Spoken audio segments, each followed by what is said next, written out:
Gandang araw mga kabengbeng. Aayos po tayo ng unit ngayon. Itong unit ni Sir Alfredo. Kanyang 1911 WE. So, nag-stack up po yung unit ni Sir, no?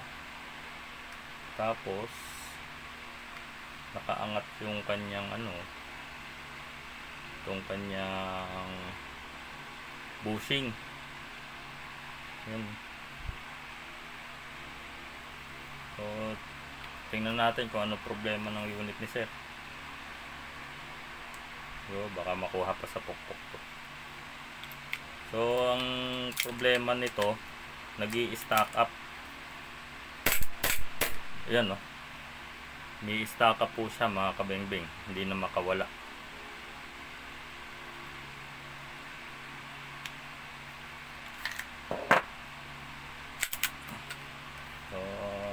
Hanapin natin yung problema niya mga kabengbeng. Kalasin na natin.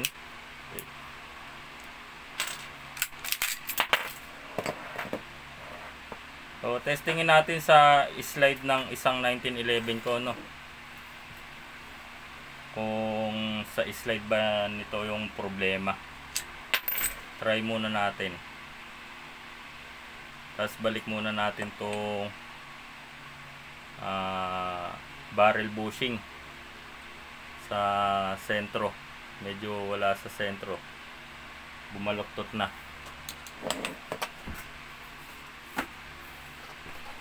Kunin natin yung isang 1911 to. Testingin natin dun sa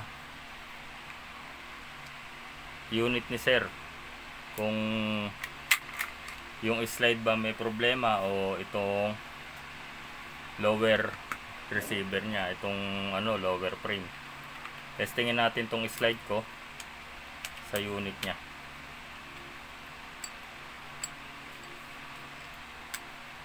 Ayaw pumasok. Yun. Pag dito wala siyang problema, ibig sabihin itong dito tayo sa slide niya magpo-focus.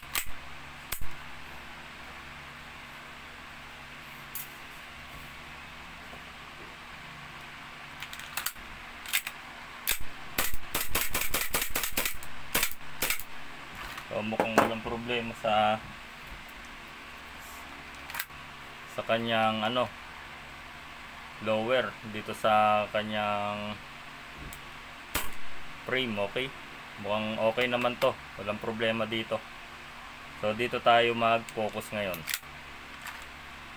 So try natin i-swap yung mga parts nya. Tingnan natin kung saan may problema. So dito tayo mag-swap sa chamber sa barrel. Tingnan natin kung magkakaproblema siya, no?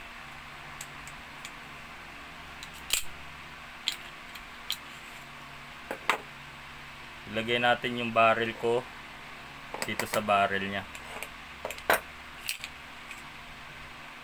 Tapos tong barrel nya lalagay ko dito sa akin. Tingnan natin kung magkakaproblema yung unit ko, no?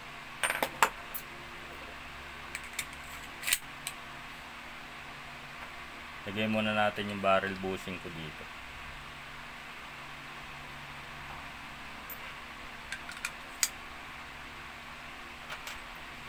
Kasi ito yung kanyang recoil guide saka recoil spring. So kanya to.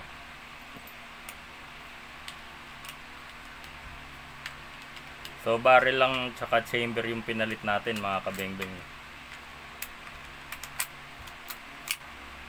Tingnan natin kung mawawala yung sakit.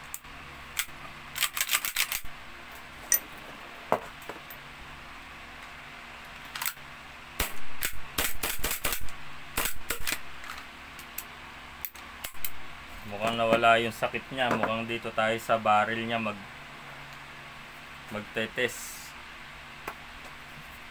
Ubusan tayo ng gas.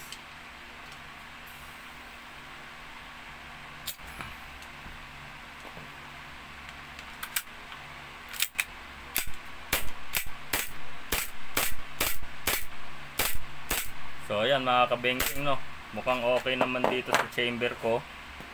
Try natin yung sa kanya dito sa slide ko. Pag lumipat yung sakit dito, ibig sabihin dito tayo may problema sa barrel nya.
Lagyan natin barrel bushing kasi para hindi gumalaw yung barrel. So tingnan natin mga kabengbeng.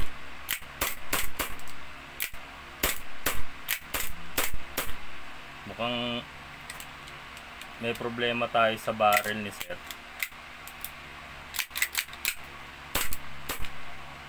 Ayan o, kumakalso. Teka, ayaw matanggal. Ayan o, hindi naman siya naka-slide stop. Ayan o, dapat ito slide stop nya. Ayan, ayan o, nakakalso mga kabengbeng. Ibig sabihin nandito problema sa barrel nya. Tingnan natin yung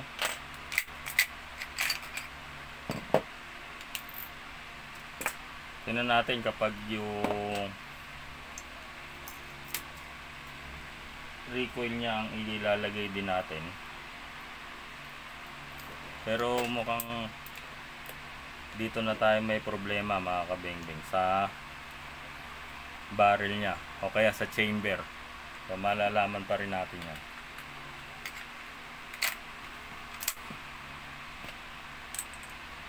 Lumipat yung sakit eh, napunta dito sa slide ko. Ayun o, kita nyo yun, ayan o, ayaw na o.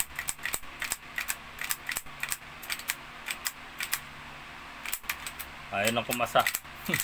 Yun, may problema tong slide ni sir, ay yung sa barrel nya, ayaw na kumasa.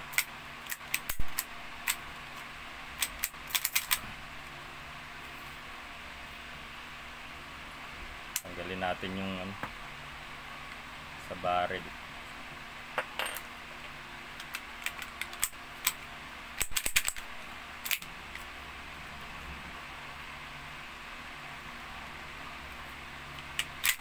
Ayaw.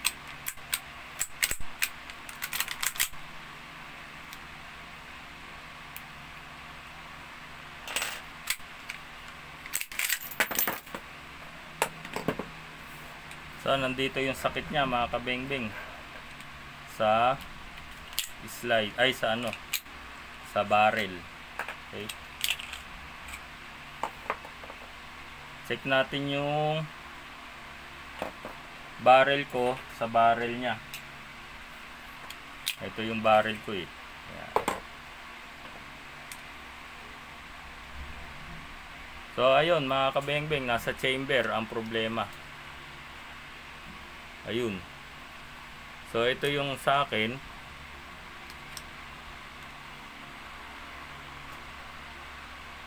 Ito yung sa akin. So malinis pa yung sa akin.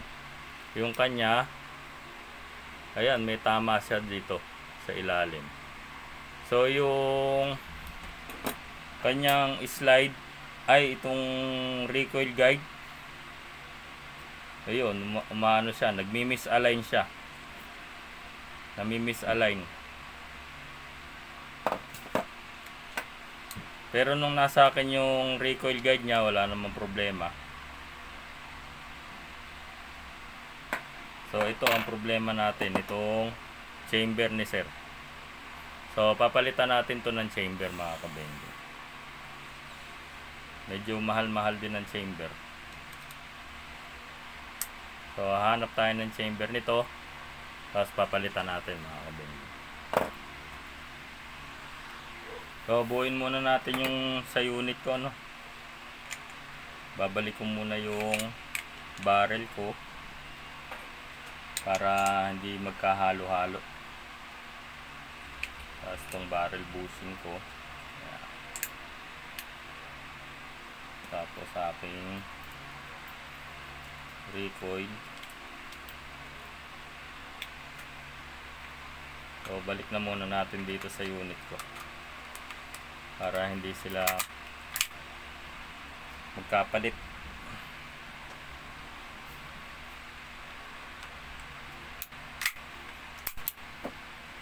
So ito ang ating problema ngayon.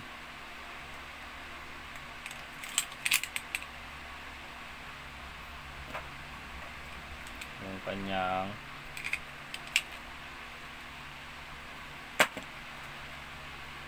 barrel.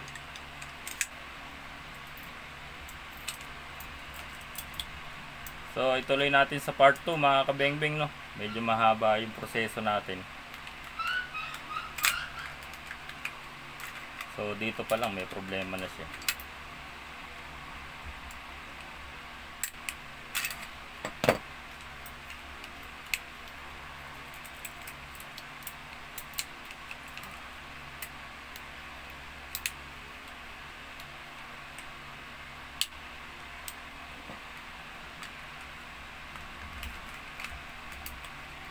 So papalitan natin to ng chamber mga kabengbeng. Sundan natin sa part 2 mga kabengbeng.